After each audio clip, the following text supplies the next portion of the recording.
देश को साथ जो आप खिलवाड़ करते हो, इसीलिए ही देश आपको अभी सजा दे रहा है। इंडी गठबंधन का सारे दल आज हिंदू को डेंगू, मलेरिया, एड्स बोल रहा है।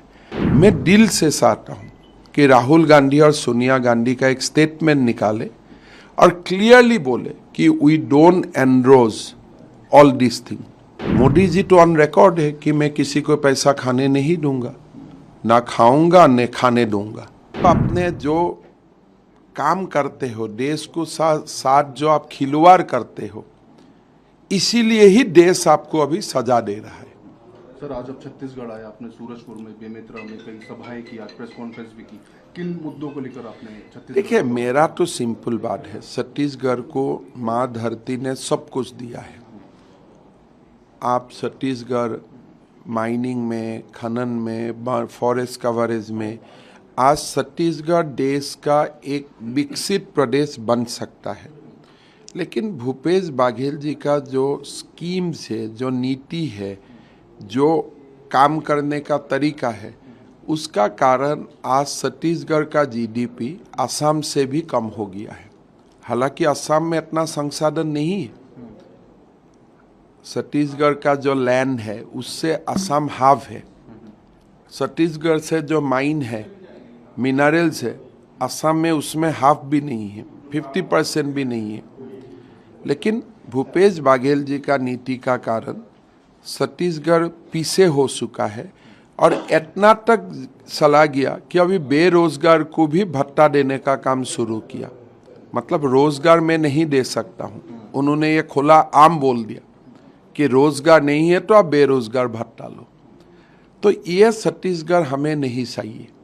हमें ऐसा छत्तीसगढ़ चाहिए जो देश को नेतृत्व दे, इकोनॉमी में, अपना इतिहास, अपना संस्कृति को लेकर छत्तीसगढ़ का उत्थान हो, नवजागरण हो।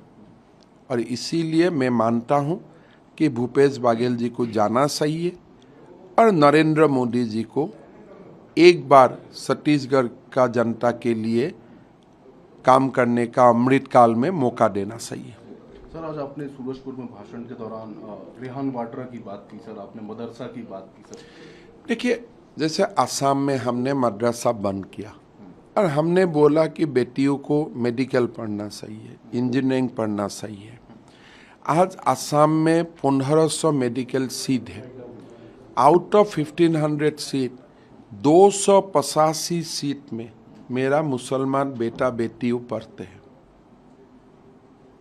तो हम एम्पावरमेंट का बात बोलता हूँ। अगर मदरसा में पढ़ता था ये 285 बेटा बेटियों तो कभी डॉक्टर नहीं बन सकता था। तो इसीलिए आप तुष्टीकरण मत करो, लोगों को सिखाओ, लोगों को अच्छा रास्ता दिखाओ। राजनेता का वही धर्म है। तो मैंने इसी का ही बात जिक्र किया। आज छत्तीसगढ़ में जैसे खुला आम धर्मांतरण हो रहा है, देश के लिए अच्छा नहीं है। मैं तो ईसाई समाज को भी रिक्वेस्ट करूंगा कि ऐसा मत करो।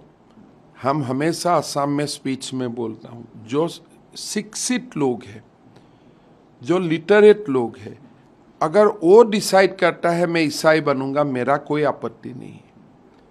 लेकिन जिसका गरीब जिसका घर में गरीबीपन पल रहा है, उनको आप मेडिकल का कुछ दिखा के, शिक्षा का कुछ दिखा के कन्वर्सन करना एक पाप है। लेकिन अगर मैं आज इस्लाम बन सकता हूँ, मैं क्रिश्चियन बन सकता हूँ, because I can take decision of my own, उसमें मैं कोई आपत्ति नहीं करता हूँ। लेकिन ये देश में गरीबों का धर्मांतरण बंद होना चाहिए।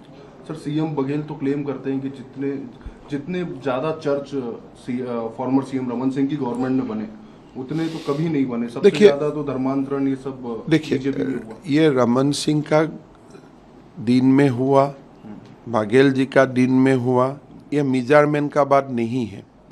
अगर रमन सिंह जी का समय में हुआ, मेरा पता नहीं है, आपका समय में कानून लेके इसको बंद कीजिए। ये एकदम सिंपल बात है ना।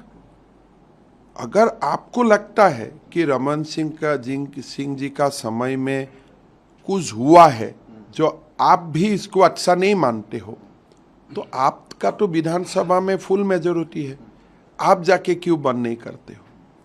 जब आप बंद नहीं करते हो तब मुझको यही मानना पड़ेगा कि आप ये बात जस्टिफाई करने के लिए बोलते हो, बाकी कुछ कारण के लिए नहीं बोलते। आपका दिल से ये आवाज, आपका दिल का आवाज ये नहीं है। अगर कहीं में आपको बुराई देखता है, आप सीधा जाके प्रहार करो ना बुराई का ऊपर। कौन किया है? आज जैसे आप लोग मुझको मणिपुर का बारे में क्वेश्चन पूछते हो, मैं नहीं बोलता हूं 2012 में कांग्रेस का समय में 2500 लोग मारा था, किस लिए एक भी जीवन जाना दुख का बात है, वो जस्टिफाइंग का बात नहीं है। तो देश में ऐसा कानून होना चाहिए जिसमें गरीबों का धर्मांतरकरण बंद होना चाहिए। जब आप एक शिक्षित हो जाते हैं, आप +2 पढ़ते हो, डिग्री पढ़ते हो, आप अपना डिसीजन बिना इंड्यूसमेंट आप ले सकते हैं, तब आपको जरूर धर्मांतरकरण का अधिकार है। तो ये सब मुद्दा है, चुनावी मुद्दा है, समाज का मुद्दा है, और ये सब मुद्दा खोल के बोलना भी चाहिए, नहीं तो रुक जाते हैं कहीं ना कभी। सर, आपने बाबर की बात की, क्या आपको लगता है कि रोहिंग्या और यहाँ पे भी छत्तीसगढ़ में भी बहुत ज्यादा बसावट हो गई? देखिए, छत्तीसगढ़ ऐसा है, अभी हमने काल परसों एक केस एनआईए को दिया हूँ। पहले तो असम में घुसपैठी आते थे, अभी घुसपैठी त्रिपुरा असम होते हुए मेन लैंड तक आना शुरू कर दिया, और वो लोग आके फिर नेटिव किसी को शादी करके धीरे धीरे स्टेबिलाइज हो जाता है। तो आसाम वो दौर से गुजर चुका है। तो इसीलिए मैं भारत का बाकी प्रदेशवासियों को निवेदन करूंगा कि आसाम का दिल में जो दुख है आज, ये दूसरा प्रदेश में होना नहीं चाहिए। छत्तीसगढ़ में रोहिंग्या आना शुरू हुआ है, जो भी उपाय से अभी बंद करिए, नहीं तो जो उनका लेवल ऑफ बर्ड है 10:2, 12:2, और डेमोग्राफी चेंज होने में समय नहीं लगता है, तो इसको आइडेंटिफाई करो, कैंप है कैंप में ले जाओ। लेकिन अपना बीच में अगर एक बार घुस गया, निकालना मुश्किल है। तो ये वो बात छत्तीसगढ़ का लोगों का मैंने ध्यान आकर्षित किया। सिद्धांत तो छत्तीसगढ़ का लोग ही लेगा, लेकिन हम एक पीड़ित प्रदेश है, तो इसीलिए हमारा दुख का बाद हमने यहाँ रखा। बाबर की बात करें, बाबर तो हकीकत है, बाबर ने राम मंदिर को ध्वंस किया था, समाज जीवन को ध्वंस किया है। आज भी कोई बाबर है नया युग का, तो उनका खिलाफ हमें, हिंदू हो मुसलमान हो, सबको नज़र रखना चाहिए नया दिन का बाबर का ऊपर। इसलिए बाबर होने से हिंदू मुसलमान का भी भाईचारा खत्म हो जाते हैं। ना हमें मंदिर को ध्वंस करना है, ना हमें मस्जिद को ध्वंस करना है। तो इसीलिए बाबर समाज में नहीं आना चाहिए। Sir, last question sir, second last question sir, TS Singhdeo आपके मित्र, आपने बात की, आप कांग्रेस में थे, बीजेपी में आके सीएम बने, और यहाँ पे 2.5 साल के बाद वो सीएम नहीं बन पाए, ऐसी चर्चा मीडिया में। देखिए, 2.5 साल का बाद टीएस सिंहदेव को सीएम बनना था, नहीं बना, ठीक है। शायद गांधी फैमिली को पूजा करने में इनका कुछ कमियां रह गया, लेकिन आगे जाके ये 1.5 महीना के लिए वो डेप्यूटी सीएम क्यों बना? एक तो प्रतिष्ठा का बात होता है, तो इसीलिए वो मेरा मित्र है, लेकिन मैं थोड़ा दुखी हूँ कि उसको 1.5 महीना का डेप्यूटी सीएम पद लेना नहीं चाहिए था। Sir, you have questioned the religious faith of Rahul Gandhi and Sonia Gandhi. नहीं, मैंने यही क्वेश्चन किया, मैं कोई किसी का रिलीजियस फेथ को क्वेश्चन नहीं किया हूँ। मैं इतना ही बोला हूँ कि इंडी गठबंधन का सारे दल आज हिंदू को डेंगू, मलेरिया, एड्स बोल रहा है। मैं दिल से चाहता हूँ कि राहुल गांधी और सोनिया गांधी का एक स्टेटमेंट निकाले और क्लियरली बोले कि we don't endorse all this thing, और आगे बोलेगा तो हम आपका साथ संबंध नहीं रखूंगा। तो ये इतना तो हम आशा कर ही सकता हूं ना। उनका फेथ क्या है उसमें मुझको पढ़ना नहीं है, वो उनका मामला है।